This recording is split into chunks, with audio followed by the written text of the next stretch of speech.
Hey, welcome to 23 Degrees Sideways, Coyote in the Highlands. Thanks to all of my, as I'm recording this, 54 subscribers. I really hope you can like, share, subscribe, do something, put me out on Twitter once in a while, or whatever. Facebook? Facebook's still a thing, right? Yeah, I'd like to get up to 100 followers this year. That would be cool. Honestly, I would like to get up to about 2,000 followers in subscribers by in the next 6 months. I think that's an achievable goal. I think that's a goal I can make if I want to do it. I'm still in the truck because we're still recording in a windstorm. This is a fairly continuous thing. We've talked about that a few times. I'm going to have to do some videos on a guy named Lester Levenson. Lester has written some books that are in the public domain. He's dead now. And I want to give you just a brief overview, really quick. He has a lineage and a disciple, and there's a path that goes down now from Lester to Hale Dwoskin, who is doing the Sedona method, which is a big extension of Lester's work. And that's super fantastic, and it's great, and I love it. There is space for more than one fork in this road, okay? I'm not going to ever claim to be a disciple of the lineage, right? I never knew the guy, I never met the guy. But I have read some of his books, and I have worked with the core technique, both in the pure form and in the modified form. And I would like to... Let me tell you what Lester did, who Lester was. Lester was a guy, smart guy, right? Professional, degree, all of that. Got cancer, gonna die, right? And he's sitting in the bed. He's been given the thing. You're gonna be dead in a couple of months. End of story. And he's full of rage, and he's full of anger, and he's full of sorrow, and he's full of all this. And somewhere along the line, it occurs to him that the doctors don't actually want that to be the case. They're not sitting there jumping up and down and saying, "Ooh, yeah, we get another dead one." That wasn't their thing. That they had done their best. And so he shifted his memories, his internal reactions and memories, to operate out of a position of love for the doctors. And it felt good. So he had nothing to do. He was sent home to die. So he did this to other stuff in his life. And he kept doing this and doing this and doing it. He transitioned, transformed, transmutated all of his memories one at a time. Sometimes it takes you forever to do one memory, whatever. All of his interactions, all of his past into love. And it popped him right out. Poof! Right out of his head. Over the fence. Enlightenment is there. There's some details to that, okay? It really is that simple, but there's some details, and there's some advice, and there's different ways of phrasing things that work for different people at different times. Right wording for the right message at the right time is what it takes to get you going. Over the fence. Get you popped. And that's important, okay? So I want to talk about it. I think I want to do some videos about that. I think we're going to need to. There are a lot of people in the liminal Twitter web, I don't know, the enlightenment area of Twitter that I'm talking to on a daily basis, who seem to hold on to sorrow, anger, negative experiences to a large degree. And that's fine. Okay, if that's what you want, that's fine. If you want to hold a grudge, that's fine. It's your life, it's your path, it's your adventure. You'll have another life. You have endless do-overs, honestly. Whether you believe that or not is up to you. But if there's the possibility that getting rid of some of these, the smaller ones, you don't have to worry about the big ones, the ones that are really important to you, just leave them. They're there. They're important to you.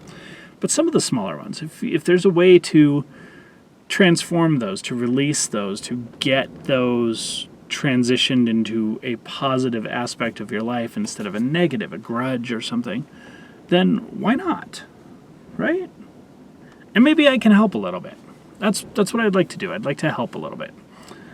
So I'm going to probably be doing some videos on Lester. This is the basic background. Basically, who he is. He's a guy given a death sentence by the doctors, and basically, with love, transformed that. He lived for like another 40 years after that. By the way, like obviously the story didn't end with him dead.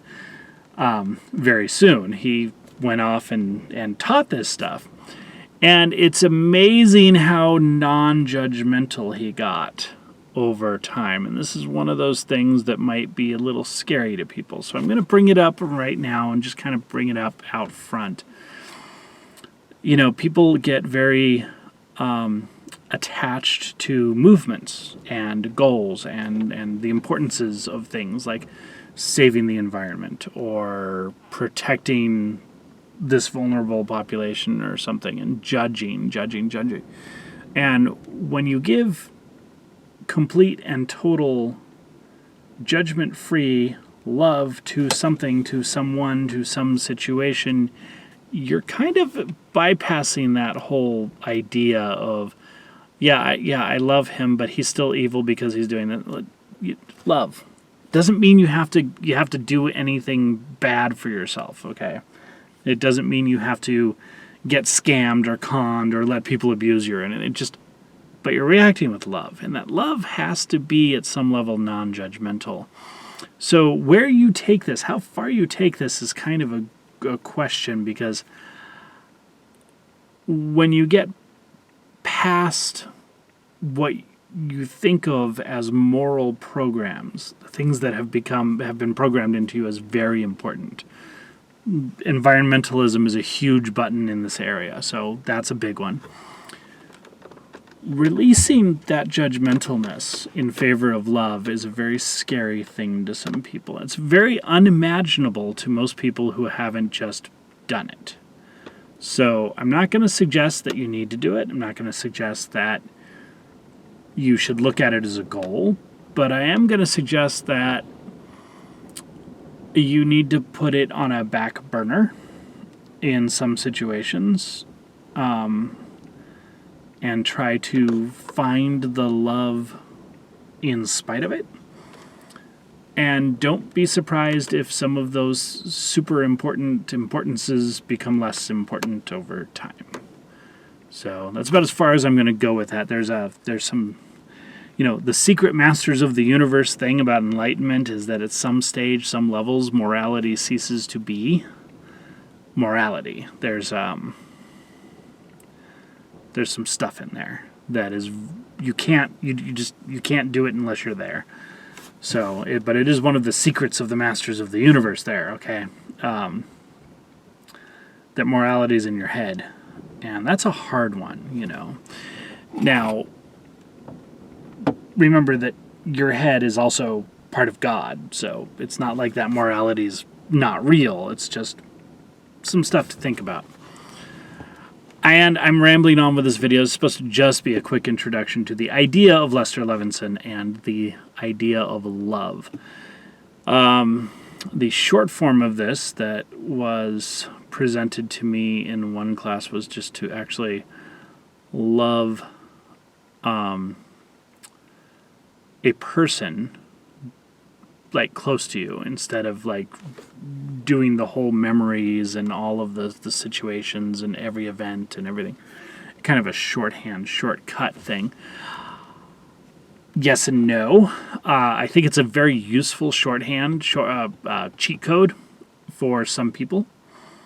I think that for other people, that there's too many events tied up in individual people, individual relationships for you to do it that way. You just need to go through and do the stuff one moment at a time, one memory at a time, and that's okay. That's totally okay. It sounds like it's an incomprehensibly long thing, but if you just give it a couple minutes every day, it's not that big a deal. It's kind of like there's an Indian guru who talks about reminding yourself every so often throughout the day that you're still alive. Hey, am I still alive?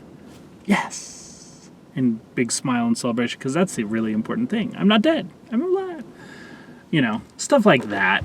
If you were to take this love technique, that like transforming a memory into love, and just every couple of hours, every hour, couple times in the morning, couple times in the evening, just a couple memories, and some of them are going to come back. They're not going to go right away. It's really it's a useful technique. I'm going to get more in depth in this and do some more videos, and probably do some readings out of the books with some commentary. Yeah, I think I'll do that. We'll do that at some point, and that's all I got for you right now. Stay extremely happy, and stay sideways.